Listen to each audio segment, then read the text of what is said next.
Assalamualaikum warahmatullahi wabarakatuh.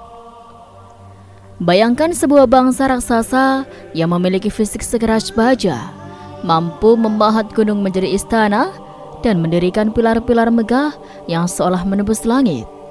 Mereka adalah manusia terkuat yang pernah berjalan di muka bumi setelah bencana besar Nuh, sebuah peradaban yang merasa diri mereka abadi dan tak terkalahkan oleh kekuatan apapun.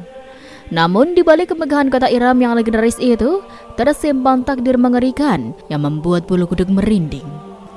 Bagaimana mungkin bangsa yang begitu perkasa bisa lenyap tak berbekas, rata dengan tanah hanya dalam beberapa malam tanpa peperangan?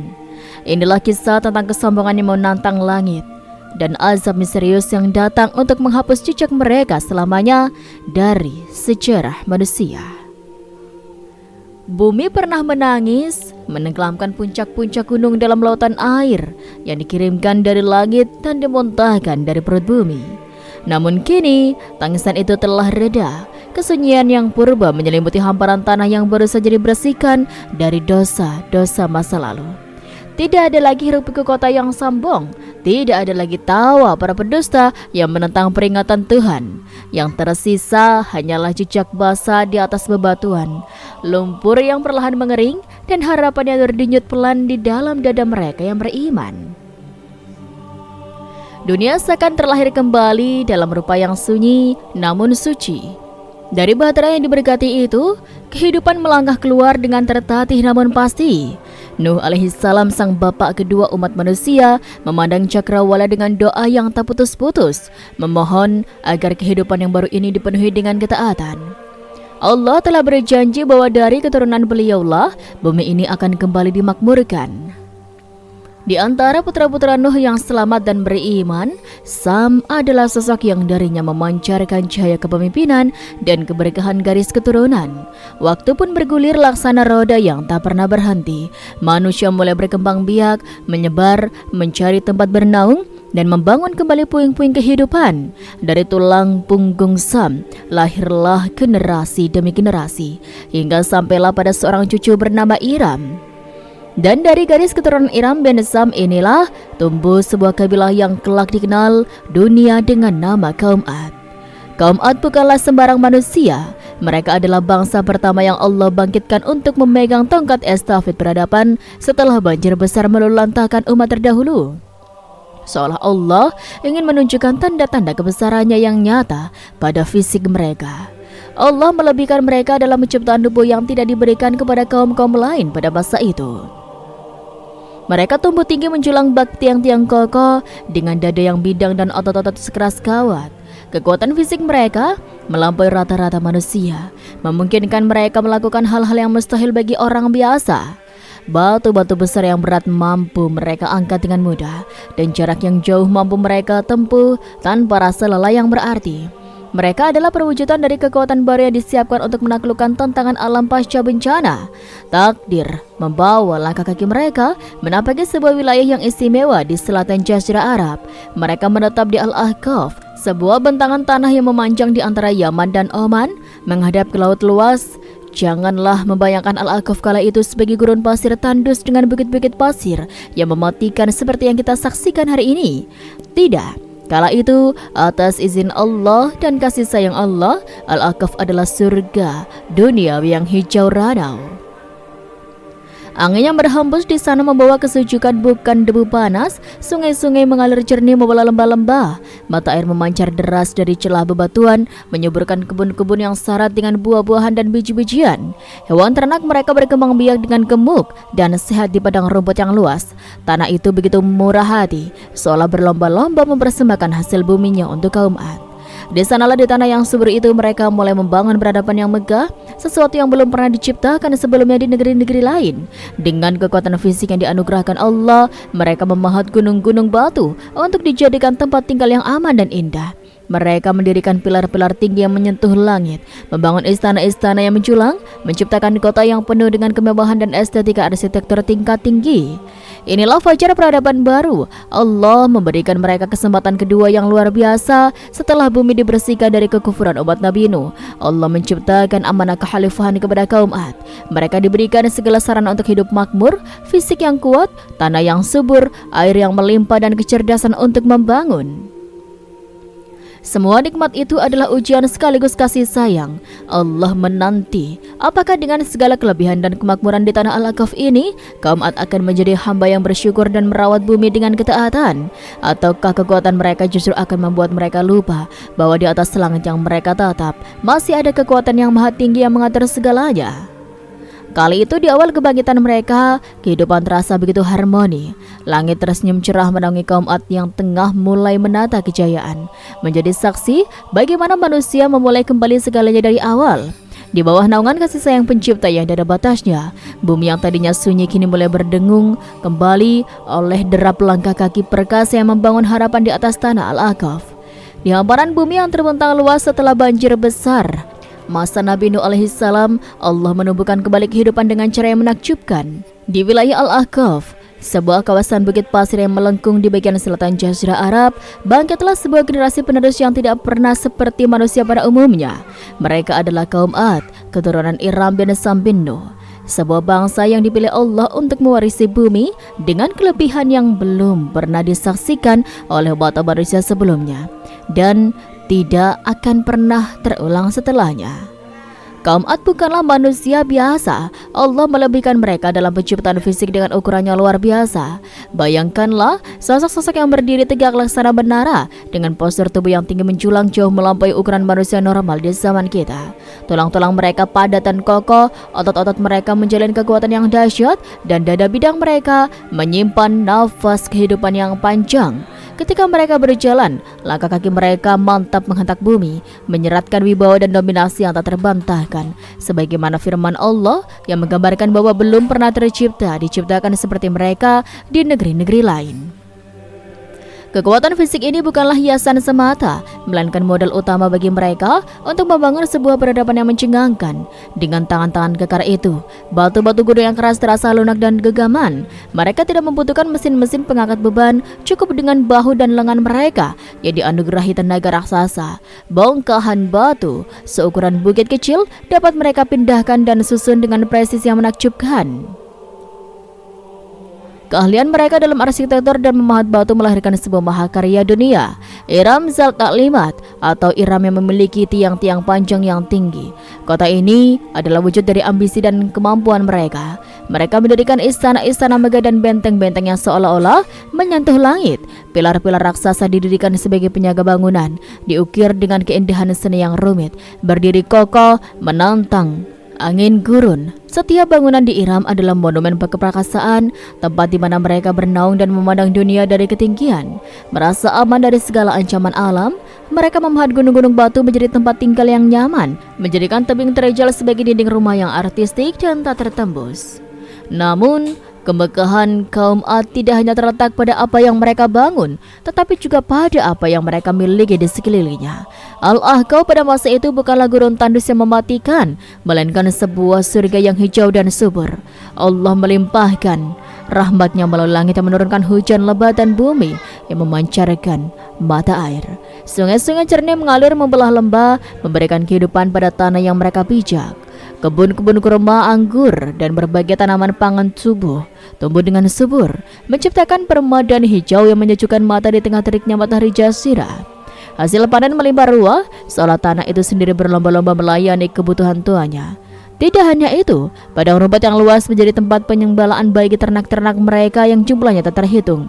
Unta, domba, dan sapi berkembang biak dengan sehat, menjamin ketersediaan pangan dan kekayaan materi yang berlimpah. Sungguh, kaum Ad hidup dalam gelimang kenikmatan yang sempurna. Mereka memiliki tubuh yang sehat dan kuat, umur yang panjang, tempat tinggal yang megah, serta kekayaan alam yang seolah tiada habisnya. Mereka adalah raja-raja di zamannya, penguasa daratan yang disegani.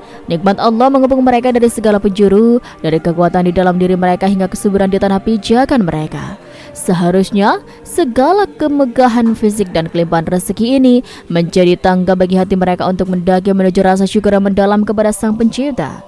Sebab tiadalah daya upaya memahat gunung dan mendirikan pilar raksasa itu, melainkan atas izin Zat yang memberi mereka tulang dan otot yang perkasa. Sungguh, kenikmatan dunia seringkali menjadi ujian yang lebih berat daripada kesengsaraan. Di lembah Al-Kahf yang subur, di antara pilar-pilar Iram yang menjulang membelah awan, kaum Ad hidup dalam gelimaan kemewahan yang belum pernah disaksikan oleh mata manusia sebelumnya. Tanah mereka memancarkan mata air, kebun-kebun mereka ranum dengan buah-buahan, dan ternak mereka berkembang biak tanpa henti. Allah telah melimpahkan rahmat-Nya, membesarkan fisik mereka hingga sekuat besi dan memperpanjang umur mereka. Namun di tengah limpahan karunia itu, hati mereka justru perlahan mengeras sekeras batu-batu gunung yang mereka pahat menjadi istana. Iblis, musuh yang nyata bagi manusia, melihat celah dalam kemakmuran kaum Ad. Ia tidak datang dengan wajah yang menakutkan, melainkan menyusup halus melalui pintu rasa bangga dan kekaguman yang pada diri sendiri. Perlahan tapi pasti, ajaran tauhid yang dibawa oleh leluhur mereka, para penumpang bahtera Nuh alaihissalam yang selamat, mulai terkikis. Generasi berganti dan kisah tentang banjir besar hanya menjadi dongeng pengantar tidur yang tak lagi dimaknai sebagai peringatan. Kaum Ad melupakan Sang Pemberi nikmat dan terperdaya oleh nikmat itu sendiri. Inilah masa kelam di mana bumi kembali menyaksikan pengkhianatan terbesar seorang hamba kepada penciptanya. Kaum Ad menjadi bangsa pertama setelah peristiwa banjir Nuh yang kembali melakukan kesyirikan. Mereka tidak lagi mengadahkan tangan ke langit memohon kepada Allah, melainkan merunduk di hadapan benda-benda mati dengan tangan kekar mereka. Mereka membuat berhala-berhala untuk disembah. 3 berhala utama berdiri angkuh di tengah peradaban mereka, Syada, Syamud, dan Haba. Di hadapan patung-patung bisu inilah kaum Ad meletakkan harapan, meminta hujan, dan memohon keselamatan. Sungguh sebuah ironi yang menyedihkan. Manusia-manusia raksasa yang mampu mencabut pohon besar dengan akar-akarnya justru merendahkan diri menyembah batu yang tidak bisa memberi manfaat maupun mudarat. Mereka mengira bahwa berhala-berhala itulah perantara yang mendekatkan mereka pada keberuntungan, padahal itu hanyalah tipu daya menyeret mereka ke jurang kebinasaan. Kekafiran itu tidak berdiri sendiri, ia melahirkan saudara kembarnya. Kesombongan, kekuatan fisik yang luar biasa membuat kaum Ad merasa tak terkalahkan. Mereka memandang tubuh mereka yang tinggi, besar, otot-otot yang mampu membelah bukit dan bangunan-bangunan megah yang mereka dirikan. Lalu timbul rasa ujub, bangga diri yang melampaui batas. Siapakah yang lebih kuat daripada kami? Seru mereka dengan nada menantang. Pertanyaan retoris itu menggema di lembah-lembah, sebab proklamasi kesombongannya menafikan kekuasaan Allah. Mereka merasa abadi, mereka merasa bahwa tidak ada kekuatan langit maupun bumi yang mampu menandingi mereka. Gedung-gedung tinggi dan benteng-benteng kokoh dibangun bukan sekedar untuk tempat tinggal, melainkan sebagai monumen keangkuhan, seolah-olah mereka akan hidup selamanya di dunia ini. Ketika kesombongan telah bertahta di hati, hilangnya rasa kemanusiaan hanyalah masalah waktu. Kaum Ad berubah menjadi bangsa tiran yang kejam. Kekuatan yang seharusnya digunakan untuk melindungi yang lemah justru dipakai untuk menindas. Mereka bertindak sewenang-wenang di muka bumi. Orang-orang lemah di antara mereka diperlakukan bak binatang, dipaksa bekerja keras membangun ambisi para penguasa tanpa belas kasihan. Keadilan mati di tangan mereka. Siapa yang kuat dialah yang berkuasa, siapa yang lemah dialah yang tertindas. Mereka melakukan kerusakan di mana-mana, merampas hak orang lain, dan menyiksa siapa saja yang berani menentang kehendak mereka. Setiap kali mereka menyiksa atau menghukum, mereka melakukannya dengan kekejaman yang luar biasa, seakan-akan mereka adalah pemenang hak hidup dan mati. Sifat Jabbarin, orang-orang yang gagah perkasa namun bengis, melekat erat pada identitas mereka. Kaum Ad telah sampai pada puncak kerusakan moral dan spiritual. Mereka buta, bukan pada mata, melainkan pada hati yang akan di dalam dada. Mereka mengira istana-istana tinggi itu akan menyelamatkan mereka, padahal mereka sedang membangun penjara kebinasaan mereka sendiri. Di tengah kegelapan jahiliyah yang pekat inilah, rahmat Allah masih mendahului murkanya.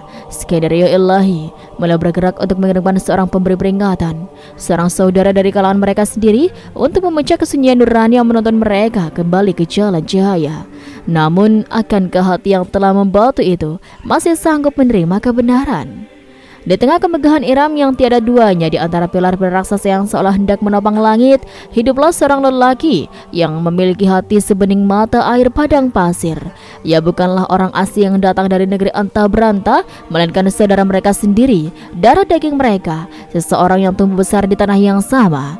Namanya adalah Hud. Nabi Hud alaihissalam, seorang yang dikenal sebagai pribadi yang bijaksana dan jujur, dipilih untuk membawa petunjuk dan peringatan kepada mereka. Nabi Hud alaihissalam adalah seorang yang berasal dari keluarga terhormat di kalangan kaum Ad. Ia dikenal memiliki sifat yang sangat mulia, baik hati, dan penuh kebijaksanaan.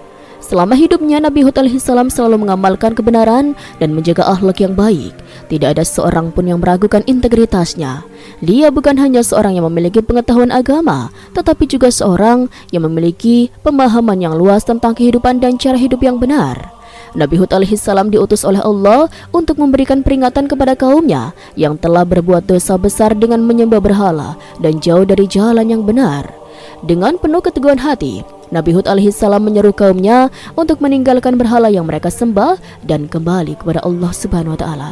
Beliau mengingatkan mereka bahwa segala kemakmuran yang mereka rasakan adalah pemberian dari Allah, dan jika mereka tidak segera bertobat dan kembali kepadanya, maka azab yang dahsyat akan menimpa mereka. Namun meskipun Nabi Hud alaihissalam adalah seorang nabi yang mulia dan memiliki sifat-sifat terpuji, banyak dari kaum Ad yang menolak dakwahnya. Mereka menganggap seruan Nabi Hud alaihissalam sebagai sesuatu yang tidak masuk akal dan tidak sesuai dengan pandangan mereka. Mereka merasa sudah cukup dengan apa yang mereka miliki dan tidak melihat alasan untuk mengikuti ajaran yang baru. Bagi mereka, berhala yang mereka sembah adalah sesuatu yang memberi mereka kekuatan dan kesuksesan, sehingga seruan untuk meninggalkan berhala mereka tidaklah masuk akal. Sayangnya, seruan Nabi Hud tidak mendapatkan sambutan yang baik dari kaum Ad. Sebagian besar dari mereka menolak dakwah beliau dengan keras. Mereka menganggap Nabi Hud alaihissalam sebagai orang gila yang pendusta. Mereka merasa bahwa ajaran yang beliau bawa adalah sesuatu yang aneh dan tidak relevan dengan kehidupan mereka. Mereka merasa tidak membutuhkan petunjuk dari seseorang yang dianggap lebih rendah dari mereka, meskipun beliau adalah seorang nabi yang diutus langsung oleh Allah Subhanahu wa taala. Mereka bahkan mencemooh Nabi Hud dengan kata-kata yang kasar dan menghina. Mereka menyebutnya sebagai orang yang tidak waras, yang mencoba menggulingkan tradisi mereka dan mengubah kehidupannya yang sudah mereka anggap sempurna. Kaum Ad merasa bahwa mereka sudah berada di puncak peradaban dan tidak ada alasan untuk merubah apa yang sudah mereka bangun. Tak hanya itu, mereka juga menantang Nabi Hud alaihissalam untuk mendatangkan azab jika seruannya benar. Mereka meremehkan ancaman azab yang disampaikan oleh Nabi Hud alaihissalam karena mereka merasa tak ada yang bisa menghancurkan mereka. Mereka merasa kekuatan dan kemakmuran mereka sudah cukup untuk melindungi mereka dari segala macam bencana. Jika apa yang kamu katakan itu benar, ujar mereka, datangkanlah azab dari langit jika kamu seorang nabi yang benar. Penolakan kaum Ad terhadap Nabi Hud alaihissalam menunjukkan betapa keras hati mereka. Mereka terperosok dalam kesombongan dan kebodohan, tidak mau menerima kenyataan bahwa mereka sedang berada di jalur yang salah. Mereka tidak ingin meninggalkan kebiasaan buruk mereka, bahkan meskipun sudah ada peringatan yang jelas dari Nabi Hud alaihissalam. Seiring berjalannya waktu, kaum Ad semakin keras kepala dan menolak untuk menerima kebenaran yang disampaikan oleh Nabi Hud alaihissalam. Meskipun telah diberikan berbagai peringatan dan dakwah, mereka tetap tenggelam dalam kesombongan dan kedurhakaan. Mereka merasa diri mereka tak terkalahkan dan tak membutuhkan petunjuk atau peringatan dari siapapun, apalagi dari seorang nabi yang dianggap tidak lebih dari manusia biasa. Sebagai bentuk peringatan pertama yang lebih nyata, Allah Subhanahu wa taala menurunkan sebuah azab yang terasa sangat dekat dengan kehidupan mereka, yaitu kemandulan. Tanpa diduga, para wanita di kaum Ad tidak ada yang mengandung. Setahun penuh berlalu, namun tidak ada satupun wanita yang hamil. Penderitaan ini mulai mengkhawatirkan kaum Ad karena dalam kehidupan mereka, memiliki keturunan adalah hal yang sangat penting. Tanpa anak-anak, masa depan mereka tampak suram. Mereka mulai merasakan kegelisahan, namun alih-alih menyadari bahwa ini adalah peringatan dari Allah, mereka justru semakin keras kepala dan tidak mau menerima kenyataan. Selama bertahun-tahun, kaum Ad tidak mengalami kehamilan. Pada mulanya mereka mencoba untuk mengabaikan masalah tersebut, tetapi perlahan-lahan kecemasan semakin menguasai mereka. Mereka mulai bertanya-tanya, apakah ini hanya kebetulan ataukah ada sesuatu yang lebih besar yang tengah terjadi. Akan tetapi meskipun gejala-gejala azab semakin nyata, kaum Ad tidak mengambil pelajaran. Sebagian besar dari mereka tetap menolak untuk mendengarkan Nabi Hud alaihissalam. Mereka menganggap peristiwa ini sebagai ujian atau kesulitan sementara yang akan berlalu begitu saja, bukan sebagai tanda kemurkaan dari Allah. Peringatan kemandulan ini seharusnya membuka mata mereka untuk merenung bahwa segala sesuatu yang mereka nikmati selama ini adalah pemberian Allah. Dan jika mereka tidak bersyukur, bisa saja Allah mencabutnya kapan saja. Namun karena keangkuhan mereka, kaum Ad tetap saja tidak mau mengubah cara hidup mereka dan tidak terjerumus dalam kesesatan. Bahkan mereka merasa bahwa kemandulan ini adalah ujian yang hanya akan berlalu tanpa memberi pengaruh besar terhadap hidup mereka. Setelah peringatan pertama berupa kemandulan, Allah menurunkan azab kedua yang jauh lebih berat dan menakutkan. Azab kedua yang menimpa kaum Ad adalah kemarau panjang yang melanda tanah mereka. Tidak ada hujan turun selama bertahun-tahun dan tanah yang sebelumnya subur mulai mengering. Tanaman yang mereka tanam mati satu persatu dan ternak yang bergantung pada rumput dan air mulai kelaparan. Kekeringan yang luar biasa ini membuat kaum Ad mulai merasakan dampak nyata dari peringatan yang telah diberikan oleh Allah Subhanahu wa taala. Mereka yang sebelumnya hidup dalam kemewahan dan kelimpahan mulai merasakan betapa beratnya hidup tanpa air dan tanpa hasil pertanian yang melimpah. Tanah yang mereka anggap sebagai sumber kekayaan mereka kini tidak lagi menghasilkan apapun. Air yang selama ini mudah mereka dapatkan kini tidak ada lagi. Sungai-sungai mengering dan sumur-sumur yang tidak ada lagi mengalirkan air yang cukup untuk memenuhi kebutuhan mereka. Bencana kemarau ini mulai menghancurkan sendi-sendi kehidupan mereka.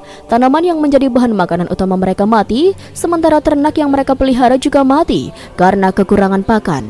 Rakyat mulai merasakan kelaparan yang mengerikan. Keadaan mereka semakin parah dan mereka mulai merasa betapa rapuhnya hidup mereka tanpa rahmat Allah. Namun meskipun keadaan sudah sangat sulit, kaum Ad tetap tidak mau mengakui kesalahan mereka.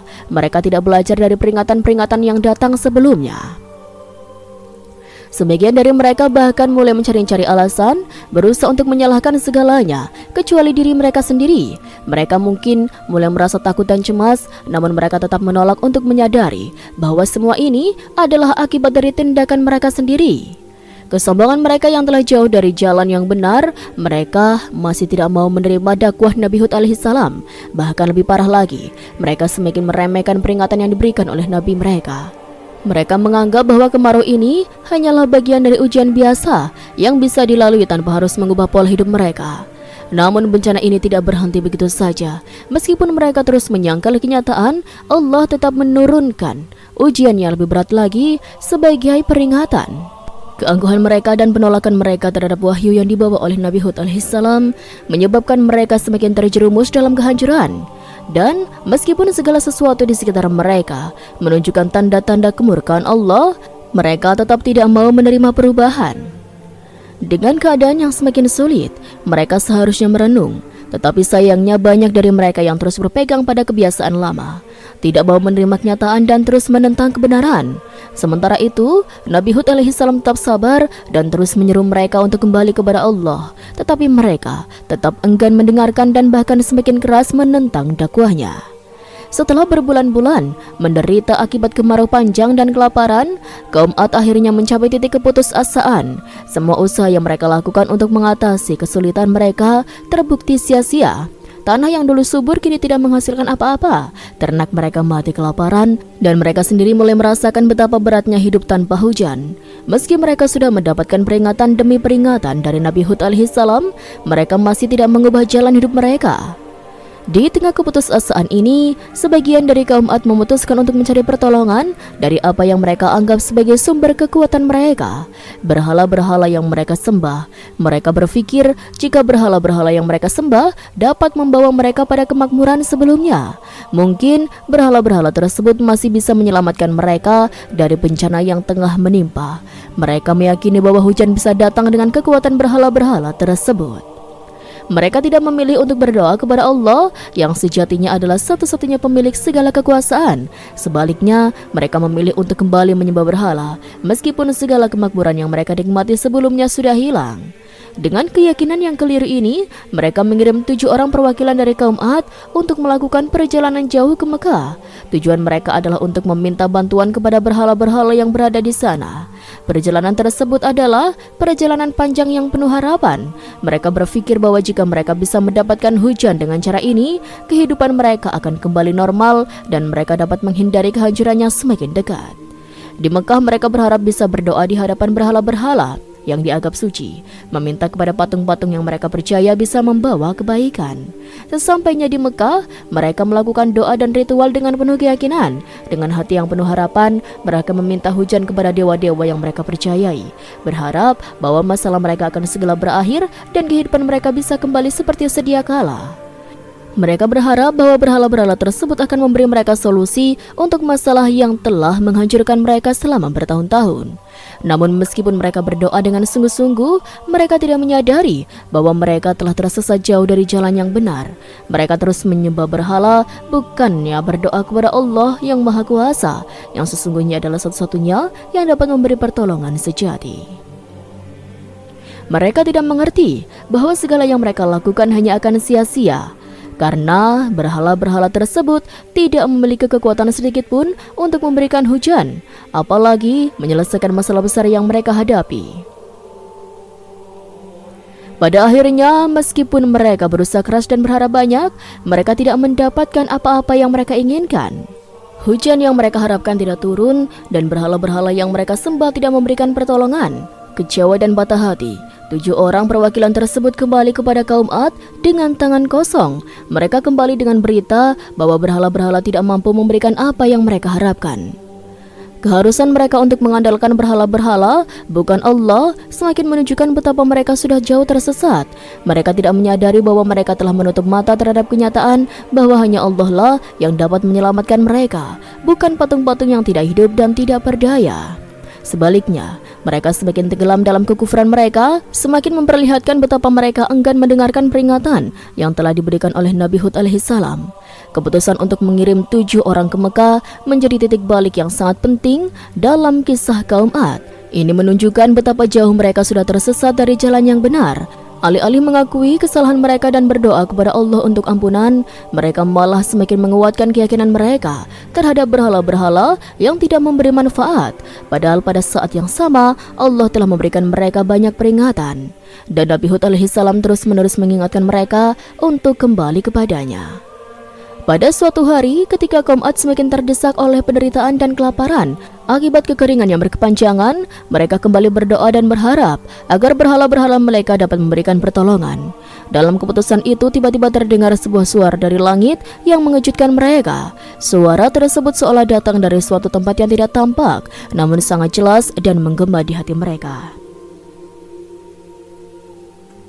Suara tersebut menawarkan mereka 3 jenis awan yang berbeda: awan putih, awan merah, dan awan hitam. Setiap awan itu memiliki ciri khasnya masing-masing, dan suara itu mengundang kaum Ad untuk memilih salah satu dari 3 awan tersebut. Awan putih yang dianggap sebagai awan yang membawa kebaikan tidak mereka pilih. Awan merah yang terlihat lebih gelap dan penuh amarah tidak mereka pilih. Namun, pilihan mereka jatuh pada awan hitam yang tampak besar dan penuh. Mereka beranggapan bahwa awan hitam akan membawa hujan yang sangat mereka butuhkan untuk mengakhiri penderitaan mereka. Keputusan ini diambil dalam ketidaktahuan dan kesalahan besar. Kaum Ad yang telah lama jauh dari kebenaran tidak menyadari bahwa mereka sedang mengambil langkah menuju kehancuran. Mereka melihat awan hitam sebagai tanda kebahagiaan, sebagai jawaban dari doa-doa mereka yang tak kunjung terkabul. Mereka begitu yakin bahwa awan hitam itu akan membawa hujan yang sangat mereka inginkan, yang akan menghidupkan kembali tanaman dan ternak mereka, serta mengakhiri penderitaan yang telah bertahan bertahun-tahun. Namun tidak ada yang tahu bahwa pilihan mereka itu adalah bagian dari takdir yang sudah ditentukan. Suara itu yang mereka anggap sebagai harapan sebenarnya adalah ujian besar dari Allah yang Maha Kuasa. Mereka tidak tahu bahwa mereka telah terjebak dalam perangkap kebohongan, dan awan hitam yang mereka sambut dengan gembira justru akan membawa sesuatu yang jauh lebih mengerikan daripada yang mereka bayangkan. Awan hitam itu bergerak perlahan menuju wilayah kaum Ad. Ketika mereka melihat awan itu semakin mendekat, perasaan kegembiraan dan harapan mulai menyelimuti hati mereka. Mereka keluar dari rumah-rumah mereka, menatap langit dengan penuh keyakinan, seolah-olah hujan yang mereka impikan akan segera turun. Mereka menunggu dengan sabar, tak sabar melihat hujan yang akan membawa kehidupan kembali ke tanah mereka yang gersang. Namun harapan mereka yang cerah itu segera berubah menjadi ketakutan yang mencekam. Awan hitam yang semula tampak penuh dengan harapan kini berubah menjadi pertanda yang menakutkan. Awan itu bukan membawa hujan yang mereka harapkan, tetapi sesuatu yang jauh lebih dahsyat, angin yang sangat kencang dan mematikan. Angin topan yang dahsyat itu semakin lama semakin mengamuk. Tidak ada yang bisa menghentikan kekuatan angin yang turun sebagai azab bagi kaum Ad. Rumah-rumah mereka yang dibangun dengan kokoh hancur lebur, terlempar dan berterbangan seperti potongan-potongan kayu yang tak berdaya. Tanah yang dulunya subur kini menjadi lautan debu yang bertiup angin, menenggelamkan seluruh wilayah mereka dalam kegelapan dan kehancuran. Mereka yang tadinya sombong dan merasa tak terkalahkan, kini mulai merasakan penderitaan yang luar biasa. Angin itu datang tanpa henti bertiup begitu kerasnya selama 7 malam 8 hari. Setiap hembusan angin membawa kehancuran yang lebih besar. Tak ada tempat yang aman dari terjangan angin ini. Mereka yang berlari mencari perlindungan tidak menemui apapun selain kehancuran. Rumah-rumah yang dulu menjadi tempat perlindungan kini hancur berkeping-keping. Dan setiap sudut desa yang dulu penuh dengan kehidupan kini sunyi dan hampa. Tidak ada satupun yang tersisa dalam peradaban mereka yang megah. Malam berganti siang, namun angin itu tidak berhenti. Bahkan semakin lama angin itu semakin mengerikan. Bukan hanya bangunannya dihancurkan, tetapi juga kehidupan yang ada. Kaum Ad yang masih bertahan hidup dalam keadaan ketakutan dan kepanikan, namun mereka tidak bisa menghindar dari takdir yang sudah ditentukan. Satu persatu dari mereka jatuh korban. Tidak ada lagi yang dapat diselamatkan. Angin topan itu terus meluluhlantahkan semuanya dengan kekuatan yang sangat dahsyat. Di gurun Al-Kahf yang sunyi, angin sesekali berhembus pelan, salah membisikkan peringatan abadi kepada siapa saja yang melintas. Hati-hatilah wahai manusia, di sini pernah hidup kaum yang perkasa, namun binasa karena lupa kepada siapa mereka harus menghamba. Sekian, wassalamualaikum warahmatullahi wabarakatuh.